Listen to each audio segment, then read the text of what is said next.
It's my privilege to introduce our guest today, Dr. Judith Hale of Hale Associates. I've known Judy for years. I've attended her presentations at ISPI and other conferences. I've read and I use her books. Judy also mentored two of my positive role models, Dr. Ken Silver and Dr. Rob Fauché. She's also taught courses for the OPWL department. Performance improvement practitioners often struggle with the well-intentioned but ill-informed request for training that our clients bring us. How do we shape their expectations so we can do right by them in ways that improve valued workplace performance?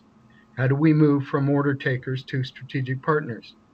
Judy has been responding to requests for training for a long time, so I asked her to host this webinar for us. During her time with us, Judy will describe herself and her work, provide a consulting framework for responding to requests for training, and answer your questions. Judy, we're delighted to have you with us here today. Well, thank you. Thank you very much, Steve. It's a real pleasure being here, and I really am looking forward to having more of a dialogue and exchange. I'm going to just take a real quick moment and say I was introduced as the president of Hale Associates, and that's correct. I started my firm a long time, probably before some of you were on this earth. But anyway, so I've been in business for a long time. But it was most recently I started a new company called the Institute for Performance Improvement, and it's an L3C. It's registered in the state of Illinois, and it's designed to encourage entrepreneurs to take on social issues. And our social issue is actually school improvement. And we're really doing some very interesting things about sustained gains as measured in student achievement. Okay. I've worked pretty much with all industries. I thought I'd just show you, this is not all of them, but it gives you a quick flash about the kind of companies I've worked for. I want to go on record saying that entertainment is the best.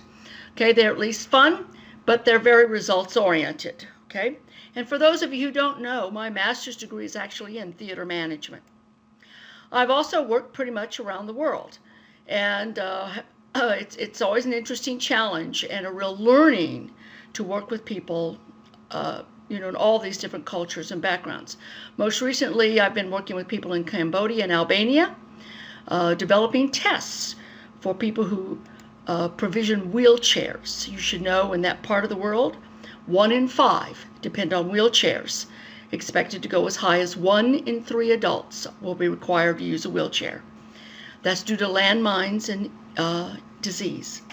Okay, let's talk about us. Okay, this little shop talk, I'm trying to give you some ideas, and my point is, how do you better negotiate for information, and how do you respond for requests when you really know in your heart of heart that training is not really the most appropriate kind of solution? How do you do that? Well, let me start out with saying that we're all consultants. I know we're called different things. We're called instructional designers, learning developers. We have all these titles and things like that. But part of our job is consulting. You're going to Boise to learn how to be good at what you do. You're learning expertise, okay? And that means that you have to have an opinion. That means you're expected to provide advice. That means you have to help people get through some decisions. You're not a polite little person that sits zipper-lipped in the corner and sits there and says, yes, ma'am, yes, sir, I'll do whatever you take. No. Your job in your professional role is actually to facilitate. Sometimes it's to confront, sometimes it's to guide, sometimes it's to coach, but you're there because you have expertise. That's why you're getting a degree, okay? Now, you know when you have that expertise when people actually shut up and listen to you, okay? So when they actually bother to initiate, well, what do you think? They seek you out so they can genuinely consider your ideas. They may not agree. They may not do what you want, but they gave you a fair hearing. And that's what we're looking for as consultants. Okay, how do you do that? Well, I'm an outsider. I've been an outsider, as I said, for 30 plus years. So they like the fact that I have a degree and write books, and I've been around. They like the fact that I've worked with all those other industries because they think I'll give them intelligence about what other people are doing. They like the fact that I'm known around the world and things like that. But for those of you on the inside, you have a source of influence too. You have a source that I don't have. And that's why I won't take on as an outsider a client unless I have a strong inside partner. I am doomed to fail if I do not have someone on the inside who really has deep understanding of that business's people, politics, players, products, systems. You have to know that. Yes? Did someone want to say something? Okay. All right. So why I'm saying that is that it saddens me when we think that we finish a degree program and we know all that there is to know. No, when you go to work for somebody, I encourage you to take the initiative to learn as much about that organization's business as possible. Try to find out who the players are.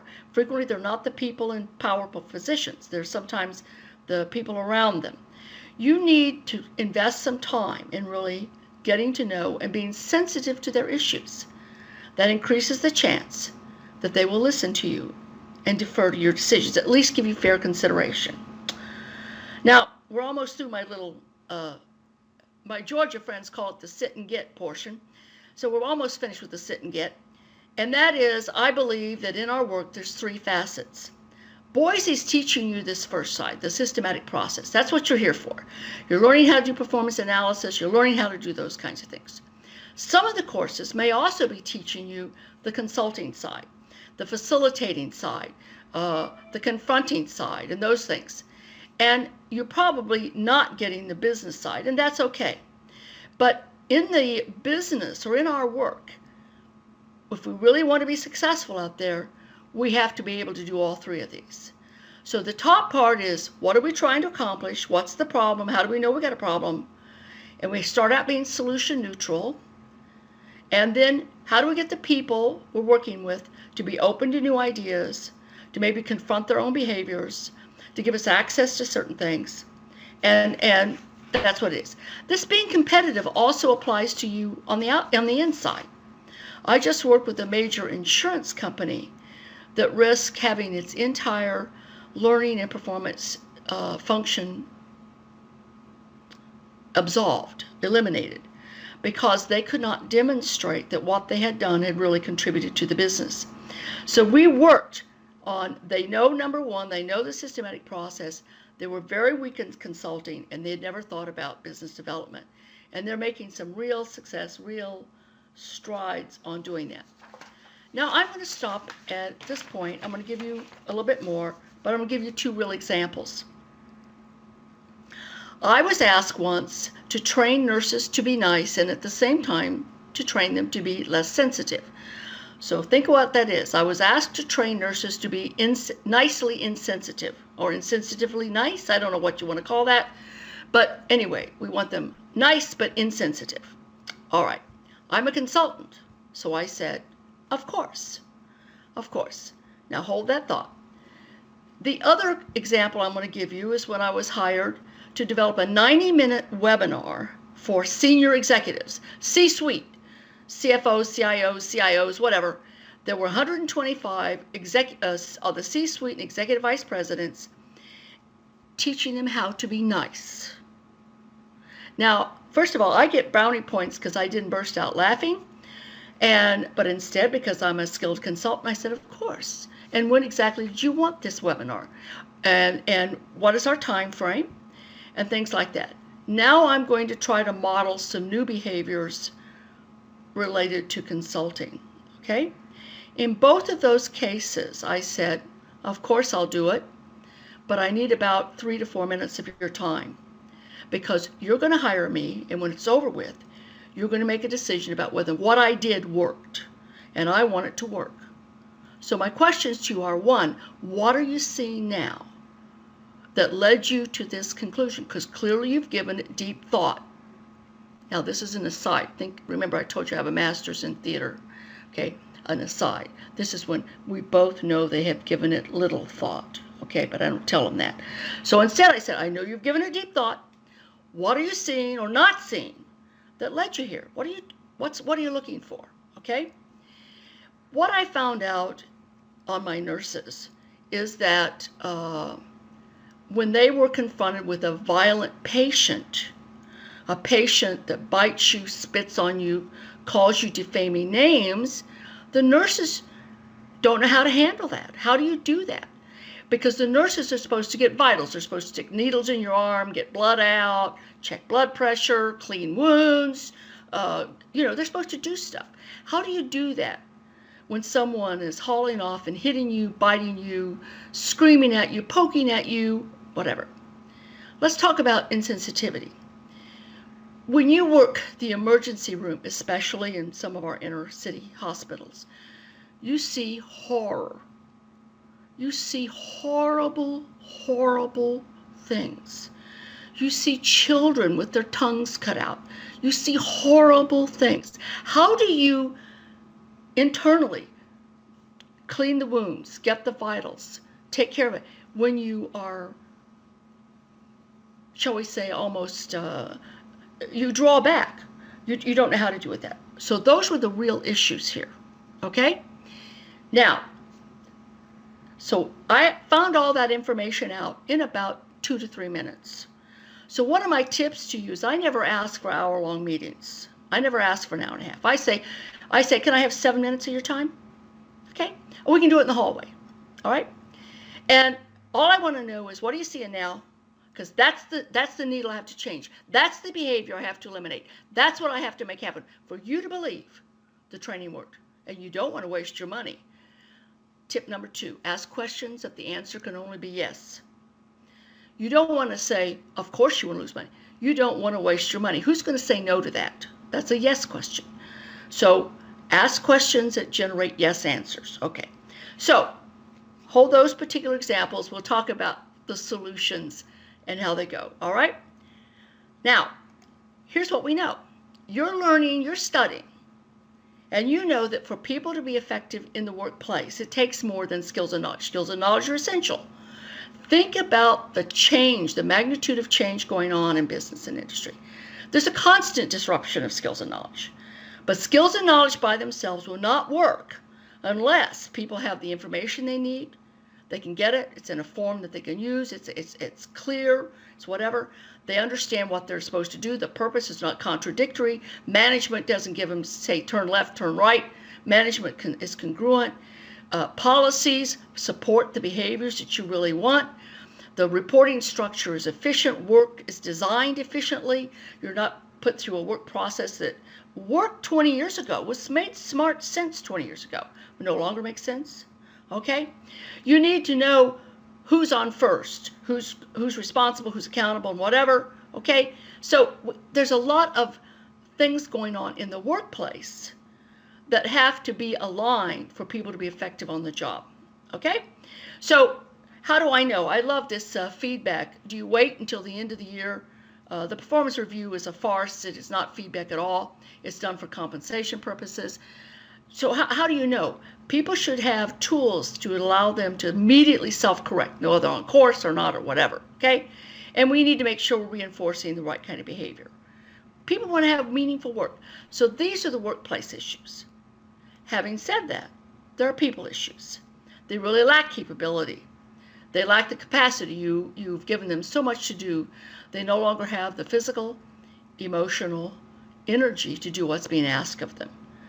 I know how to, capacities, I know how to walk, but I can't climb mountains. So it's not a skill issue, it's a capacity issue. Motivation. Do I really want to do that? If I'm being torn between pressures at home, pressures with my children, pressures with my parents, pressures over debt, and I've got a boss that I don't respect, why should I care? Okay? And sometimes we run into group norms at the workplace that are really counterproductive to what we want. Now that's your body of knowledge. That's one piece of your body of knowledge. Okay? So when you ask for those 3 to 7 minute meetings, you're listening for this kind of stuff. This is what you're looking for. So, what happened? Okay? Oh, here's my last little piece of that. What our research tells us that if there's a real problem, nurses not being nice, nurses being paralyzed by the horrors that they're seeing, or executives not being nice, there's almost always 3 contributing causes, and it takes 4 solutions. 4 solutions, 3 problems. The 4th solution is almost always training. Now bear with me for a moment. You're learning that training is skill development. Your customers call training anytime two people get in a room. So sometimes we have to call what we're doing training when in fact it's not training. It's facilitating agreement. It's getting people to analyze work processes. It's mediating disputes. It's other things. So I have learned to say, of course I'll train your people, knowing full well there may or may not be an instructional element in that, okay? But I will solve their problem. Now let's go back to our nurses. What might be contributing causes for those nurses? All right? I want to be careful of my time here. I'm going to wrap this up. What might be causes? Well, one is there were no business protocols. What do you do when you're working with a patient that has 100 pounds more on you? They're 20 years younger than you. They can slug. They bite you. What are you supposed to do? There's no protocols, right? So this is a workplace and job design issue. How do you handle it? So you have to have a protocol in place. When do you call the police? Those emergency rooms all have police on staff. They're there all the time. When do you call other orderlies to come in and help you restrain that patient? When can you get that help? None of that was said. Instead, nurses are supposed to, male or female nurses, are suddenly supposed to subdue this person while defending their life and what have you. All right? So that is, there's some real workplace issues and things like that. So what we did, we called it training, is that we worked with the medical staff, the administrative staff, and the security staff to say what's going to be the protocol. When can legitimately a nurse yell, scream, hit a button so that you'll come in there and help subdue so that patient gets proper medical treatment. So it was really issues around work protocols and things like that. The training element was getting people, those stakeholders in the room, to agree on the protocol, informing them of the protocol, then briefing the nurses on the protocol on what happens. You don't want a nurse to take on independently a violent patient that may harm the nurse. Now you have two people in need of medical attention, not one. So we called it training, that was it. Now let's talk about our executives being nice. Why wouldn't executives be nice? Now, we both know the executives. They might be sociopaths, but they know how to be nice. If they're at the golf course or the club or something like that, they know how to be nice. So why aren't they nice? So I simply ask, again, what are you seeing? What are you seeing that's causing you to believe that, I agree with you, executives are not being nice, and I can train them to be nice, but what are you seeing that you don't want to see anymore? Or what do you want to see that's missing? And what I found out was that turnover was very high among highly skilled staff. I heard, this was manufacturing, I learned that people were not showing up to work. If you know anything about manufacturing, tardyism and things like that really screws up production schedules. That's a horrible business issue. I found out that everyone was expected to know everything all the time. That's kind of interesting, isn't it? Something like that. And I also found out no one had ever confronted the executives on how to do that. So in the name of training, because if you're going to have a mandatory 90-minute webinar for executives, it better be on the class of Cecil B. DeMille, George Lucas, you know, it has to be awesome, man. Otherwise, they'll feel cheated. So I asked if I could have a few minutes. Remember, time is of essence. And I asked to interview 12 of these executives who will be coming to the webinar. I told them they could call me at any time they wanted, 24/7, somewhere in Japan, somewhere in India and around. I didn't care. I didn't care. I gave them a phone number and I said I want to talk to them 3 to 7 minutes max. Okay? And they called. 12 of them called. Who is this strange lady? I call her at 2 in the morning her time. They called. Okay? And I thanked them and I said, this is what I've been asked to do. Tell me what you see from your perspective that would be helpful to you. Here's what I learned. What was interesting is they all had the same story. They're never allowed to say, I'll get back to you. They're never allowed to say, oh, I have a lead person responsible. Let me get him to get back to you. They were personally expected to know everything about everything.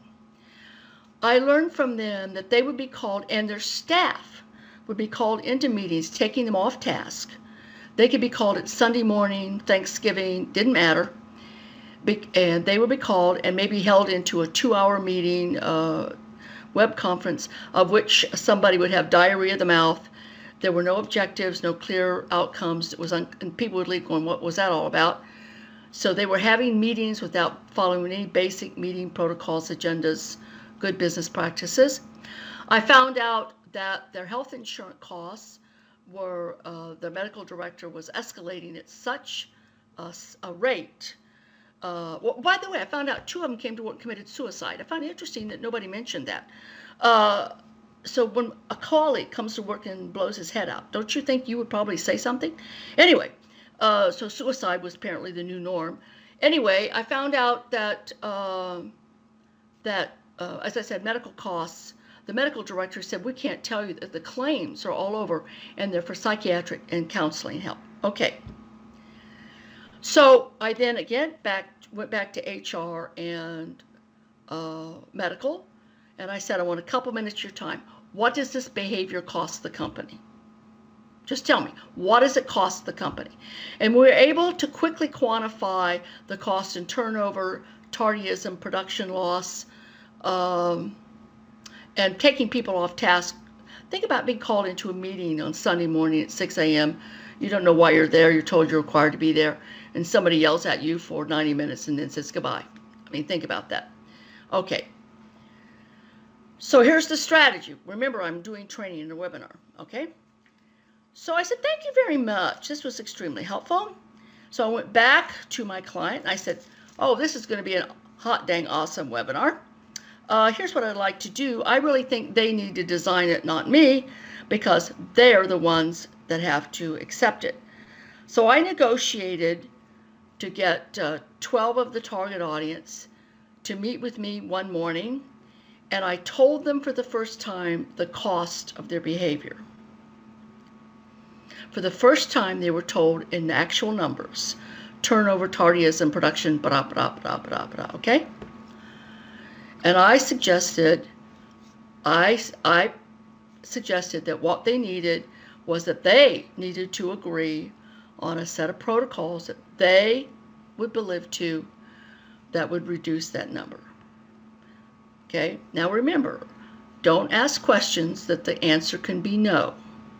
Answer questions that require or would generate a yes. Who's going to say we don't need to reduce those costs? Who's going to say it's okay to have colleagues commit suicide? All right? So I asked those questions, and to make the long story short, we had a number of working sessions. They drafted protocols.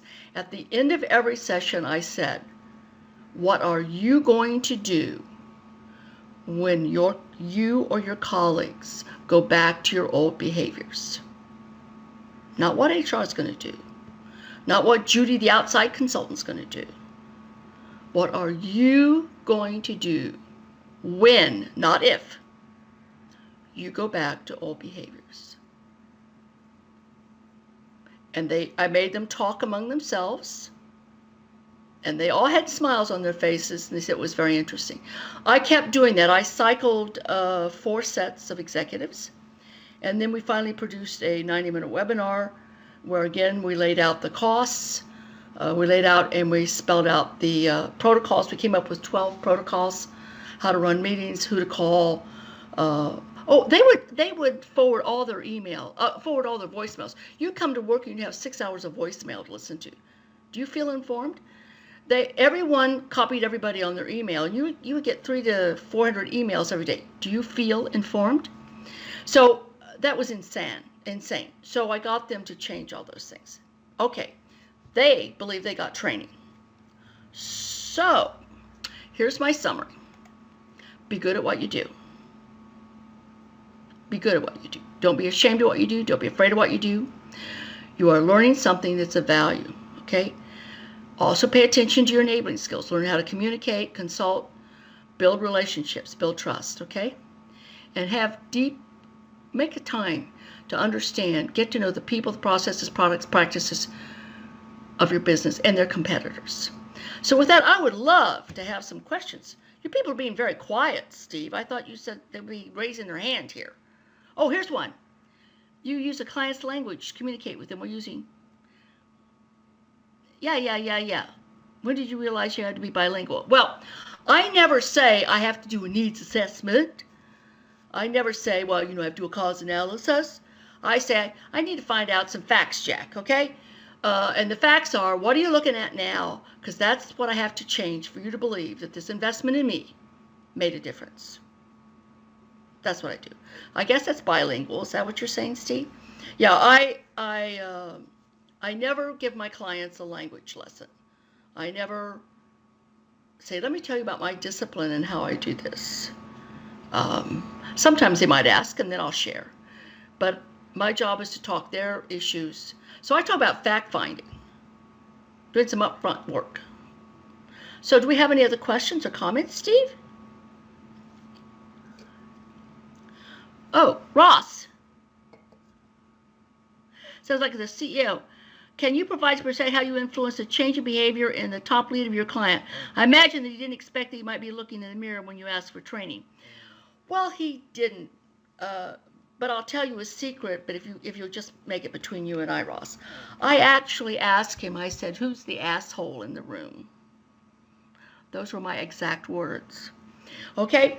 Because I knew he had in amongst his group, what I was getting was gang behavior. Now, I've had the advantage, I taught college in the city of Chicago, and I used to have ex-gang leaders as students. So I knew gang behavior. And here was I was being hired by the CEO who knew he had a problem, but didn't know how to deal with it. So he was actually more receptive. And he found it refreshing that I would recognize it was somebody on his team, was very powerful, and wasn't behaving in ways that was driving his company in the ground. So yes, can you do that generally? I don't think you can go, I was listening to somebody the other day, I don't think you can go to the executive and say, well, it's you who screwed up. No, that don't work. So you do have, and I also have trouble taking on people's values. I think that's very dangerous. People who want to work on their values ought to go to therapists. We're not therapists. So what we do have to do is give them the facts, like here's what the cost. Here's what your own people told me. And now you negotiate. Are you open to some suggestions that will turn this around? Okay? So you try, you always look for opportunities to negotiate.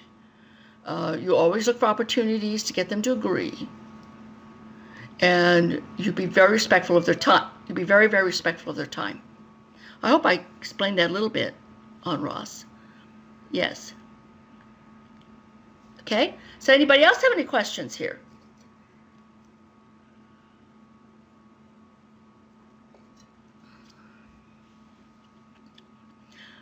I'm doing a down and dirty performance analysis part of responding to the request. How do you later verify these off-the-cuff findings? Of course, he's a professor. He would ask all those kinds of things. Well, I'll put it this way. Clients do not lie. They just don't tell you the truth. Now, what I mean by that is I always try to get second opinions and validate, which is what Steve is asking for here. When I say clients don't lie, they tell you what they know. They tell you what they see. They tell you the documents they read. They tell you what they're getting on their email. They're giving you their perspective of the world. It would be like if I took you to a house and I only let you look in the windows on the south side. You would tell me what you saw, and what you saw was accurate. But it's really not a picture of the whole house. And if somebody else only was allowed to look in windows on the south side, they would have a different picture. Now, I regularly have executives that I'm asked to take sides, executive 1 says it's this and executive 2 says it's something, and I always say, you're both right. You're both right. And I am gambling that because they're dealing with different data sets. And now I negotiate. I say, because you're both right. I say, the reason you're both right is that I'll put money on the table that you're seeing things that the other one isn't seeing. So what I want you to do is take a few minutes, and I want you to share with each other how you get to those conclusions. What are you seeing? What are you reading? What are you tracking? What information is hitting your desk that may not be hitting the desk of the other? And invariably, Steve, I'm right. Because when they start exchanging, say, I never saw that. Where'd you get that from? So they regularly, but how I verify it is like, let's talk about, I told you I talked to 12 executives. If 12 are all telling you at the same time, I'm feeling fairly confident. And when I talked to the next 12 and they all said the same thing, I'm feeling fairly confident. If I only heard that from one, I would have doubts. So I look for corroborating evidence. I like those big words. I'm always looking for something that supports the position, whatever that is. So is what I'm getting unique to the individual, then it's a personal problem, or is it unique to a group, or how does it transcend? So I verify by looking for corroborating evidence. So if HR tells me there's high turnover, and they're having and the word on the street that's a bad place to work, so cost of hiring is going up, and medical directors are talking to me about escalating healthcare costs, claims for hypertension, a great number of claims for people having to take leaves of absence, medical leaves of absence. Those are very expensive. So those two begin to increase the odds of a pattern. Does that help you, Steve? Ask better questions. Keep coming, right? So I say, no one lies. They just don't always tell me the whole truth. So I try to get a bigger picture. That's it. Oh, Ross, having led performance consulting efforts around the world, have you modified your approach based on local culture? Any lessons that you've learned along the way that you'd like to adapt? Okay, Ross. The answer is yes. When I work, I've done, and when I was in South Africa and some of the other places, one of the things is I'm not as casual in my language as I am with you. They have this sense that because I'm a doctor, so I tend to be more formal in my approach. Okay, in those cultures, they tend to be more tolerant of when I say, well, I would like to do a more disciplined inquiry. So whatever they tend to be more tolerant of that. So I can get by with saying, well, I think we need to do a needs assessment. I find less tolerance of that in the United States. But in some of the other cultures, because they hold teachers and faculty and degrees like kind of a platform, that's helpful. At the same time, I have to be very careful not to dismiss their own perspectives. So I work very hard to make sure that to communicate that I'm genuinely interested in their views, because they are legs on the ground, their eyes right there. So I never try to point out that I know and you don't. I try to point out that together we can make this happen. So right from the beginning, I try to be a little more formal, but very sensitive to being inclusive. The other thing I've learned in some of my international is that we have an assumptive base about people having access to things. That's not true. When you go to work, you expect to have a room and a desk. Some places don't have even a basic. They don't even have a phone that works. They don't have infrastructure. So I try to be sensitive to that in not a shameful, embarrassing way. But those are realities for them. And I found that in parts of Africa. I found that in parts of China and things like that. So I have to be very sensitive to that, I hope. Very similar, Jessica. I would imagine some people may not see consultants as people who are there to help. Oh, yes, yes. Sometimes they see we're there to shame and blame, fire, and whatever, or something like that. Well, one of the things is I have something to my advantage. Some of you may know that I'm very, very hard of hearing. Specifically, I'm almost deaf. And they're not used to working with people who have hearing aids on the ears and things like that. So I start out talking about the fact that I'm hearing impaired and that there are no devices. So I said, I really need your help to make sure that I hear. And I have real problems with consonants. So your language has consonants in it, and I may not hear them.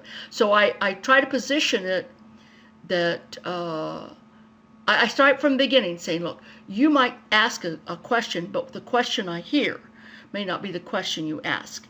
And I encourage you to correct me. Now, that's new behavior for them. I said, because we both want me to answer the right question. So I start from the beginning of getting them to take responsibility for my success. So I want them to help and whatever. I can also laugh at myself, because when they say a word, I will never laugh at them. I say, oh, you can't believe what I just, so I try to come across as human, something like that. So I also make it clear, I try never to lie to people. This is what I'm here to do, and together we can make this happen. So right from the very beginning, Jessica, it's a joint trip. We're walking down this road together, okay? And I do everything I can to do that. I ask questions whenever they have their lunches and whatever. I try to eat what they do, when they do, how they do it. Here's an example on the U.S. side. I'll go to a plant and we'll have lunch. I said, why don't we go to the employee cafeteria? And they'll say, oh gosh, you want to eat there? But it's okay for employees. That's extremely revealing. I just learned a whole bunch in that statement. Okay, so I look for incongruencies that way. I've been to hospitals where I had a mouse jump in my attaché case. And they said, we seem to have a rodent problem. I said, I guess so, right. So I'm looking for congruencies. Now, you guys are learning here at Boise what it takes. So to be effective in the workplace. And you don't get your information just from asking questions. You get information by listening and watching and looking. And walking, if you walk in a place of business that's filthy, guess what? They don't care. Okay? If I go to the bathroom and the toilets are broken, that says something. Okay, so don't talk to me about employee motivation if you can't even fix the toilets. So you need to be sensitive. You're sitting on a lot of information. Be smart about it. Okay, anybody else here have a question? I hope I got that, Jessica. I hope that covered that a bit. From Steve. You're going to be conducting performance analysis, learner analysis, task analysis, part of designing performance. Okay, what other tips can you offer people who may not have done these before? Well, I bunch all that into, you're going to be doing some hardcore fact-finding, what's really going on. But remember, what you're learning is that you have behind you, you have a private checklist in your head, and you're looking for the presence of things. It's the same thing when you go to the doctor, okay? The doctor's checklist, the doctor knows the appropriate blood pressure ranges, blood cholesterol ranges, so they're comparing you to a private checklist back here. Well, you're doing the same thing. You're saying what's in place or not in place. So your inquiry is to do check, check, check, check, check, check, check. That's in place. Oh, not in place. Okay.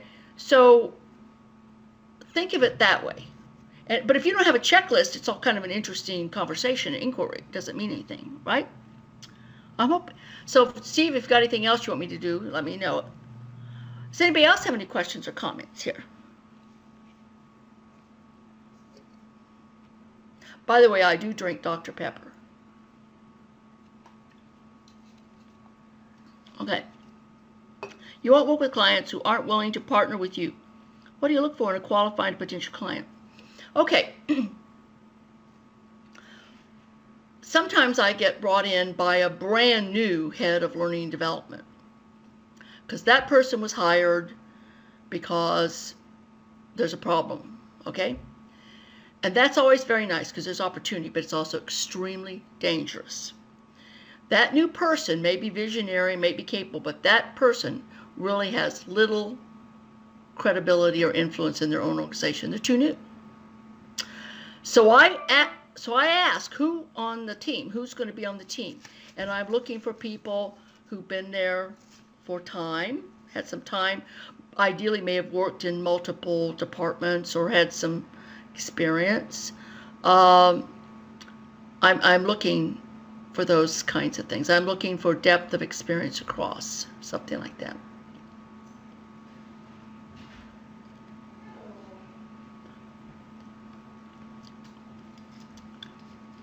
For what it's worth, the nurses learn to be nice and less sensitive. And by the way, we trained the nurses to be less sensitive. This was a training solution. We immersed them in scenes of horror. It would be like doing a marathon of Elm Street movies or Criminal Minds. We just made them watch videotapes of horror scenes and then had them talk out loud with others, what that felt like, how that experienced, because we wanted to desensitize them. That's an extreme learning solution, but it worked. But it only worked when supported by other protocols on what to do. And if you are actually seeing something that's so horrific that you are not able to respond appropriately, there's got to be a protocol to ask for help without shame. You should be asked, and so that particular solution required the administrators and medical people and somewhat security coming to agreement on how they as a collective, not just the nurses, how they as a collective are really going to be able to respond to these medical emergencies. The nurses, not very long, I was able to identify the problem in just less than a day, and then at cycle time of getting people, I said I really need negotiating for medical directors. You understand hospitals, they have medical directors, they're like gods. So you have to get the gods in the room, and their time is value. But the gods have a problem. They're there because they know they have a problem. So you can get them to give you a little time and get them to discuss. The other thing is you don't ask them to maybe work on the protocols. You get them to agree to the protocols, and then you ask permission to develop the protocols for them. So you can do that work, and cycle time, it might take a couple weeks, but actual task time is a couple days. Nurses are different on you had to get the videotapes, and you have to walk them through that. You have to immerse them, and you have to then process them afterwards. I just don't send you to a bunch of horror movies and then say, well, did you get it? No, there has to be, you have to then, preferably with someone from the psychiatric department, walking through what it means to do that, because it's trauma. It's similar to what our military on that post-traumatic stress, how they have to have a way of walking through that. Largest progress have you done? How long did it take? I am one now that I'm into 6, 8, 12, probably 18 months. And this is primarily because the people I'm working with are in parts of Africa and under-resourced parts of the Middle East and Asia. And we have to have a high need of their engagement. So cycle time has been at least 18 months. Task time has been significantly less. So you have to be careful on those two times. I'm putting a bid out now. It has to go out Friday on to develop 2 certifications. And I know that one of the criteria I'm being judged against is cycle time. And I can tell them how I can turn this around, but I'm gambling they can't turn it around. Clients always will tell me, well, I have to have this immediately. And I'll say, certainly, I'll deliver it on Friday. And they say, oh, well, I'm on a 2-week vacation. So immediate's when they're convenient. So you have to help them work through that in some kind of a face-saving way. What are the most enjoyable projects you've done to improve? Well, actually, working with my, I had a lot of fun working with my people who manage amusement parks. They are, and facilities. They've been fun because of the diversity of their work. So you're talking about finding universal standards that transcend putt-putts, miniature golf, as well as Six Flags, as well as Chuck E. Cheese restaurants, as well as children's zoos. So you have huge diversity in venue. In my facility managers, I had San Diego Zoo. I had a office from one of the big Blue Cross Blue Shield. I had a major manufacturer. I had a big research lab, which had have major controls related to pathogens and things like that. How do you get a group that diverse to agree on a universal set of standards? That was a lot of fun, Steve. And that was one that took time. Something like that. How do you find yours? Boy, that's a good question, Jessica. How do I find clients and whatever? Well, I try to maintain a fair amount of visibility. So I do things like this with Boise. I just did a 6-part series for Training Mag on the business side of consulting. I do my own free webinars on how to design certifications.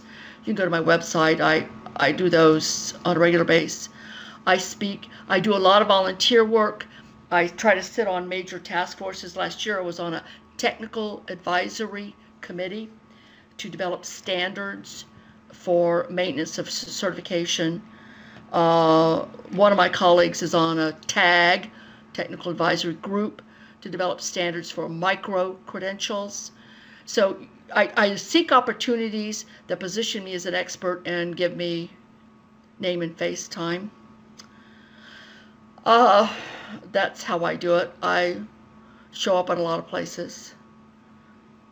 I'm still learning about this, setting up a business LinkedIn page. I'm still not there yet, but I'm hoping in the next couple months to learn how to do that smarter. I produce white papers regularly. I've got some great white papers that are free, available to people.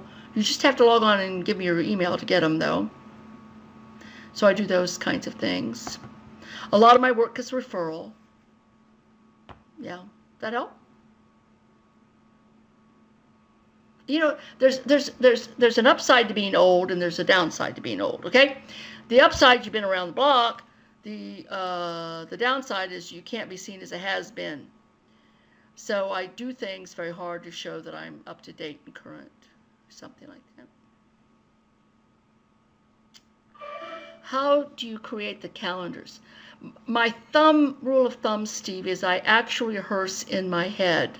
I have a spreadsheet that adds stuff up, and I rehearse in my head administrative time, setup, logistics, task time, okay, follow-up time. And it's tedious, but I don't have another way of doing it. So I'm getting ready tomorrow and Thursday to rehearse this major development of 2 certifications, because I have to be able to quote cycle time and a cost, and it's a fixed bit. So Steve, if I'm wrong, I eat it. So if I'm over, I lose it. But I can't do it and end up being able to make more money by bagging groceries at the grocery store.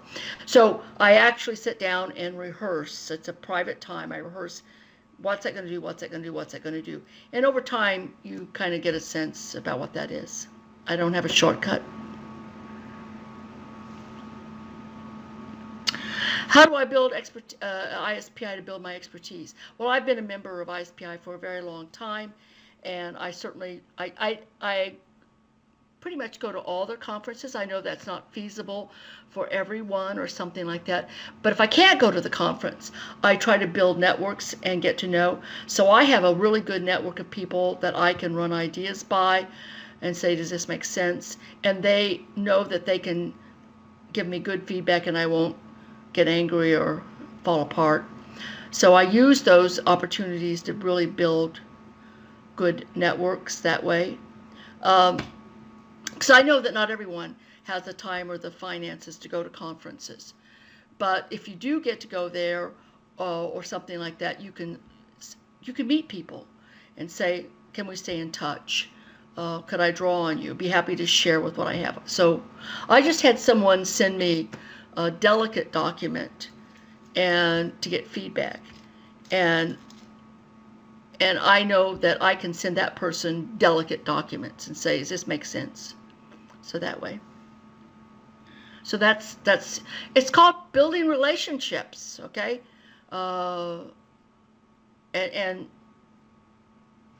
I'm sorry. I actually invest time in friends.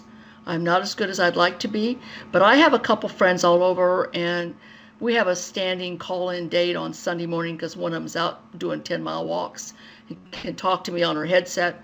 So I try to do that, and I start out with what's going on. I try to demonstrate, because I'm genuinely interested in what's going on in their lives.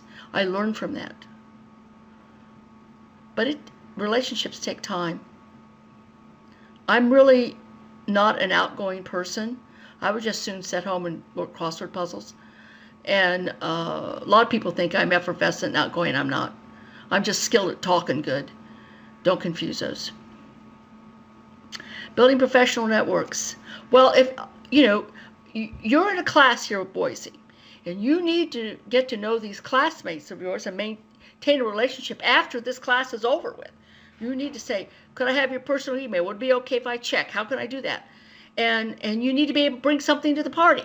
You need to be able to say, oh, would you like to hear some ideas? Something like that. How did you get it in theater? Okay, I'll get to that, Jessica. It's not. I get upset. I have people who call me only when they want something, and I know as soon as they call, they need a job. They can't talk to me any other time. Okay, so guess what? I give them the minimal information. I have other people who bother to share what's going on in their life and what they're learning, and I can share with them. Guess what I got? Here's a new tip. So relationships are a two-way street. Jessica, my theater background is actually back of the house. So my research is in theater management. So I never wanted to be a star on stage, okay? To me, the magic is what happens behind. And isn't that the magic in performance improvement? Think about performance improvement. It's like a project. You have a deadline, you have budget, you have a cast, but they're called clients.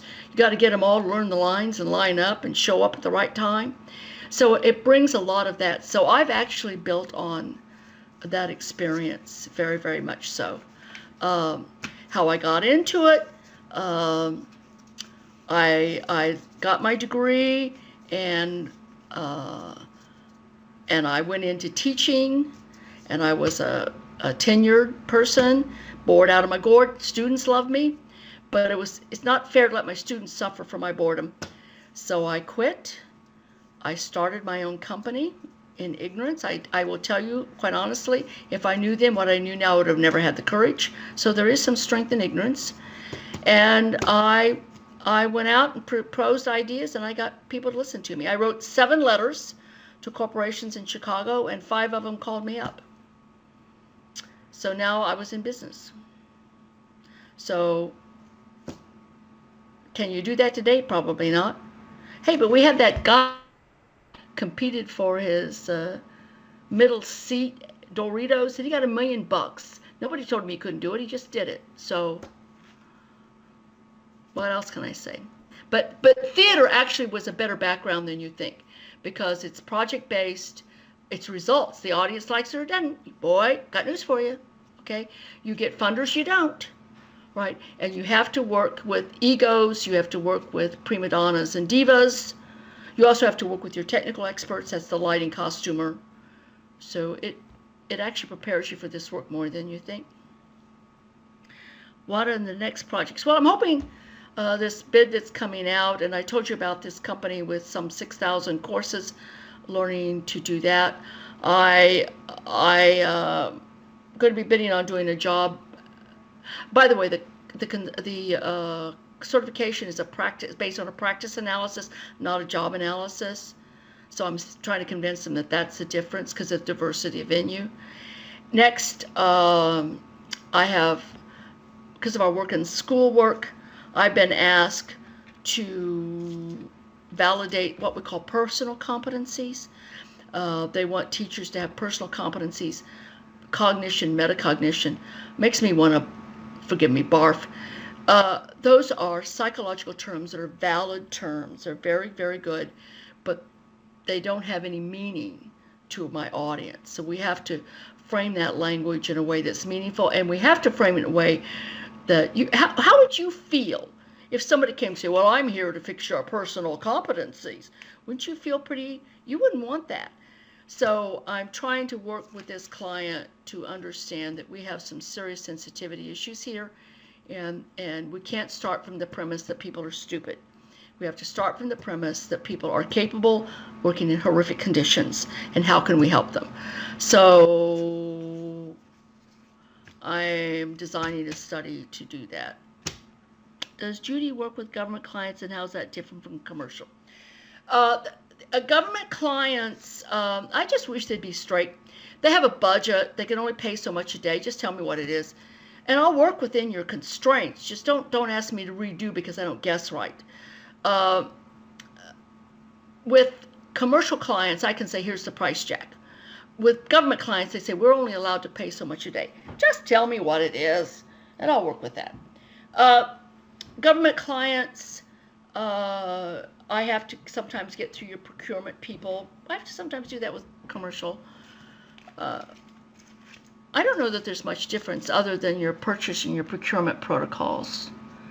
The other thing is I have to be sensitive on government rank. I have to really have private conversations with myself, because it's not on your GS rating, GS 16, GS 14, GS 12, but you also have admirals and generals and people like that. So I have to be very careful, and I try to be very sensitive to those issues because those are important. I will actually ask for their help to make sure I stay straight. That's it. Well, government have more stakeholders. They might, commercial have stakeholders, and they have stakeholders, but the government is really identifying who the stakeholders are. Government has public stakeholders because they are under taxpayer scrutiny and things like that. That's very real. The commercial, they have stakeholders. They can be government, they can be regulators, they can actually be key customers. One of my experiences in roofing is that the insurance companies are huge stakeholders. So my commercial people tend to discount, their stakeholders. Oh, I know everything, you don't need to talk to anybody else. And so you're negotiating with them to bring in, if they're unionized, you need a union at the table. Stop making them bad guys. They're good guys. If you have, I always ask, who hates you? And they'll say, well, the fire marshal hates you. Well, let's invite them. So I always try to find out, so I start, who hates you? That's what I do with the commercial. The government, you don't have to ask that question. You need to know who those stakeholders are. And you have to say, it makes sense. I need to know that because they're going to judge my work. And I have no problem with their judging my work. I just need to know what the scorecard is so that we don't waste people time. I always go back to saving money and not wasting time. That's hard to say, yes, we want to waste time, we want to waste money. So the rationale is always about saving time and not wasting money. I hope that helps a little bit. Anybody else have any questions? Well, Steve, your students know how to reach me. If you went back to I guess we're going to get these slides. They have an email address and things like that. I'm always open to questions. And if you and Annette or anybody else on faculty are interested, you're always welcome to call me. That's not a problem. Oh, thank you. That's very gracious of you. Really appreciate it. And thank you so much for sharing your time and your insights with us today. It's been great having you. We will be taking the recording of your webinar and posting it on our website shortly. And you and I will be in touch, I am sure. Excellent. I look forward to it. Okay? Thanks a lot, Judy. Bye-bye now. Bye-bye. This concludes our webinar. Thank you for participating.